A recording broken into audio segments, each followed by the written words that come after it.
Rabí, tú eres el Hijo de Dios, tú eres el Rey de Israel. El Señor esté con ustedes. Lectura del Santo Evangelio según San Juan.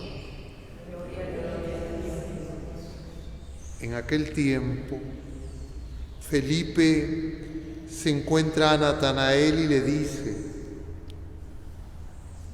aquel de quien escribieron Moisés en la ley y los profetas, lo hemos encontrado, Jesús, hijo de José de Nazaret.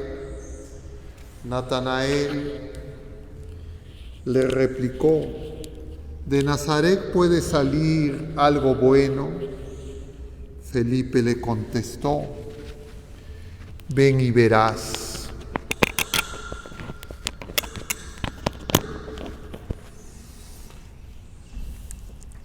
Vio Jesús que se acercaba a Natanael y dijo de él: ahí tienen a un israelita de verdad, en quien no hay engaño. Natanael le contesta: ¿de qué me conoces? Jesús le responde: antes de que Felipe te llamara, cuando estabas debajo de la higuera, te vi. Natanael respondió: Rabí, tú eres el Hijo de Dios, tú eres el Rey de Israel. Jesús le contestó: por haberte dicho que te vi debajo de la higuera, ¿crees? Has de ver cosas mayores.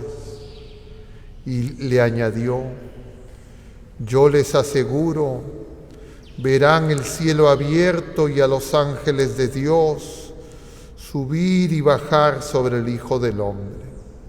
Palabra del Señor.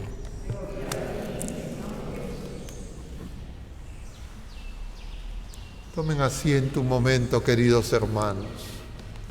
Estamos celebrando en este 24 de agosto la fiesta de San Bartolomé Apóstol. Bartolomé es su apellido. Bartolomé significa hijo de Ptolomeo. Su nombre, según lo que nos enseña el Evangelio, es Natanael. Era procedente de Caná de Galilea. Y está, según el Evangelio, según San Juan, dentro de los primeros apóstoles que llama el Señor. Está entre los primeros 6. En esos encontramos a los 2 hermanos Zebedeos, a Andrés, a Pedro, a Felipe y luego Natanael. Capítulo 1 del Evangelio según San Juan. Y tal vez conviene detenernos por un momento en ver qué se nos enseña acerca de la llamada a Natanael. Porque dicho sea de paso, de Natanael, además de sus nombres que aparecen en los sinópticos como Bartolomé al llamarlo, no aparece ninguna palabra más. Este diálogo, lo que más sabemos de lo revelado en las Sagradas Escrituras de Natanael. Sabemos, además, por la tradición, que murió desollado, es decir, le arrancaron la piel. Martirio cruento.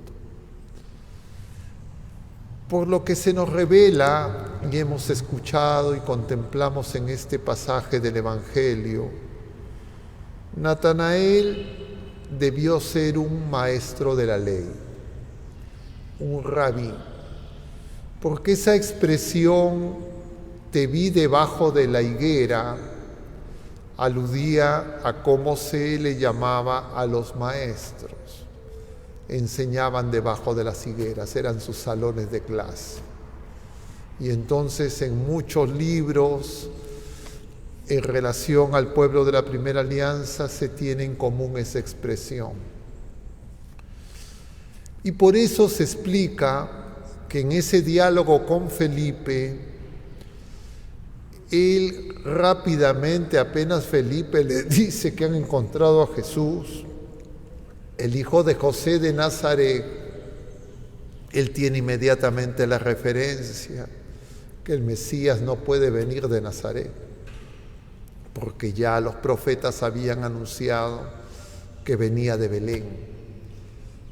Y va a usar esa expresión que vamos a encontrar también en boca de otros fariseos y maestros de la ley, capítulo 7 del mismo Evangelio según San Juan, que le van a decir a Nicodemo, ¿de Nazaret puede salir algo bueno? Él tenía conocimientos de la revelación. Felipe no intenta argumentarle. Felipe no es que se pone a discutir y a darle argumentos, razones a Natanael. Lo que hace Felipe es lo que en realidad debemos de hacer todos nosotros. Lo lleva a Jesús. Ven y verás. Tú tienes que encontrarte con el Señor y ahí se te quitarán todos tus escepticismos y dudas. Y efectivamente lo lleva a Jesús. Antes incluso de que Felipe diga nada, Jesús va a señalar a Natanael y va a decir, este elogio, que Jesús no hace muchos elogios. En todos los evangelios, elogios que Jesús haga a alguna persona, contados. Y a Natanael le dirá, ahí tienes un israelita de verdad en quien no hay engaño. Natanael le dice, ¿de qué me conoces? Y ahí aparece la expresión, cuando estabas debajo de la higuera, te vi. Bastó eso para que Natanael dé el testimonio de Jesús, que solo puede ser superado por el de Tomás luego de la resurrección, cuando le dice Tomás, Señor mío y Dios mío. Antes que Pedro, en Cesarea de Filipo, es decir, podríamos afirmar que también Felipe recibe esa revelación del Padre, no le viene de la carne, y reconoce a Jesús como Dios, como el Hijo de Dios, como el Mesías esperado. Y esto nos enseña mucho acerca del llamado de Jesús, acerca de la vocación. Y nosotros todos hemos sido llamados, todos somos llamados. Nosotros hemos sido capaces de escuchar y de responder al Señor, si no, no estaríamos aquí. Y por eso ese misterio de esa relación tan profunda tiene que llenarnos de asombro y en oración tratar de descubrir cómo se produjo. No es sencillo, porque uno puede dejarse llevar por lo más llamativo, por lo más saltante, pero son pequeños detalles. Y probablemente, si es que alguien le preguntaba a Natanael cómo fue su encuentro con el Señor, él probablemente haría referencia a las Escrituras, a las profecías. Pero Natanael era una persona que buscaba la verdad. Por eso dice, no hay engaño. Y por eso es que el engaño es tan peligroso. Y por eso es que las mentiras son un pecado que nos puede impedir crecer en la fe. A veces uno las menosprecia. Uno cree que son pequeñas cositas, pero nosotros vamos al encuentro, o mejor, venimos a acoger a la verdad, que es la persona de Jesucristo, el Verbo eterno. Y por eso tenemos que estar muy vigilantes de las mentiras, porque el mundo, nuestro afán muchas veces de querer acomodarnos a la gente, de ser de alguna manera condescendientes con el mundo, nos fuerzan de alguna manera a mentir, a aparentar. Y el Señor quiere que nosotros descubramos la verdad de nuestro ser. Difícil decir si eso tiene que ver con esta forma tan terrible en que fue martirizado Natanael, pero lo cierto es que nosotros llevamos escondido en nosotros mismos el tesoro de la vida nueva que el Señor quiere que poco a poco se vaya manifestando. Y para que eso sea así, nosotros necesitamos amar la verdad. Con caridad, a veces es mejor el silencio, a decir algunas cosas a algunas personas.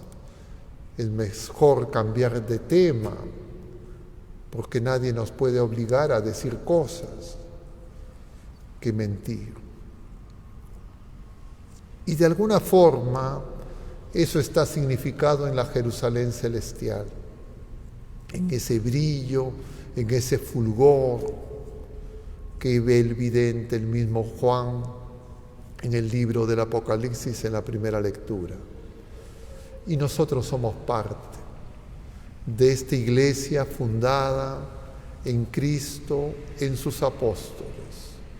Sus apóstoles no son ni siquiera las puertas, porque en las puertas están los nombres de las tribus de Jacob.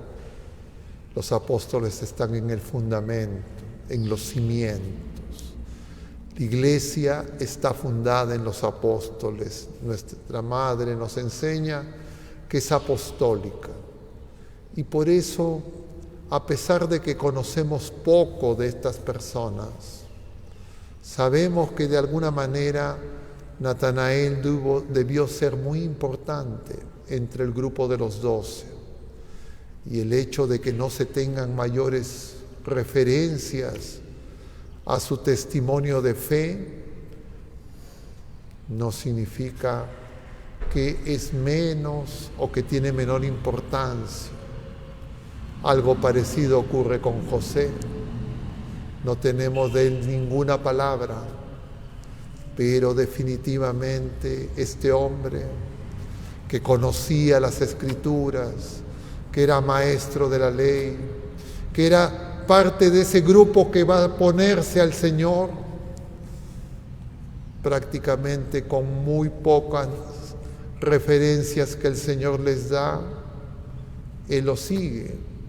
Sin embargo, vemos muchos fariseos, muchos escribas, muchos sumos sacerdotes que reciben argumentos, explicaciones, respuestas, ven milagros y no son capaces de acoger la verdad. Como dirá San Agustín, cuando uno tiene fe, cuando uno busca la verdad, un solo argumento basta. Pero cuando uno está viviendo en el engaño, en la mentira, ni siquiera 1000 argumentos.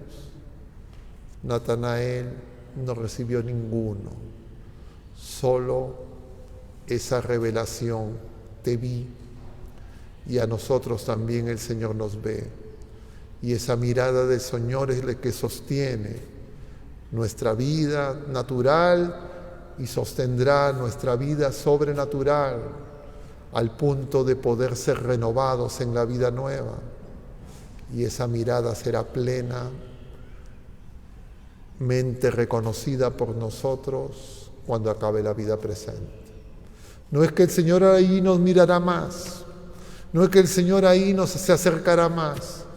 Ahí nosotros nos daremos cuenta cuando contemplemos la luz de su rostro en plenitud.